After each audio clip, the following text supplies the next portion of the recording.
अक्कलकोट सोलापूर रोडवरील मल्लिकार्जुन नगरजवळ भीषण अपघात झालाय. विटा घेऊन जाणाऱ्या ट्रक चालकाचं वाहनावरील नियंत्रण सुटून ट्रकची धडक कारला बसली. या धडकेनंतर ट्रक पलटी झाला आणि रोडवर विटांचा खच पडला. आपण ही दृश्य राजनीती न्यूज चॅनलच्या माध्यमातून पाहत आहात.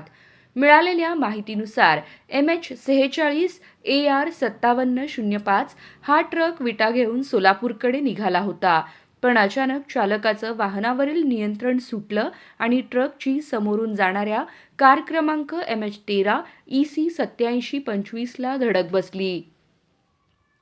धडक इतकी जोरदार होती की विटांनी भरलेला ट्रक उलटला आणि रस्त्यावर विटांचा खच पडला.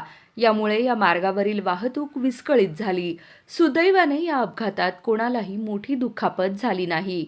या घटनेनंतर पोलिसांनी घटनास्थळी धाव घेत वाहतूक सुरळीत करण्याचा प्रयत्न केला.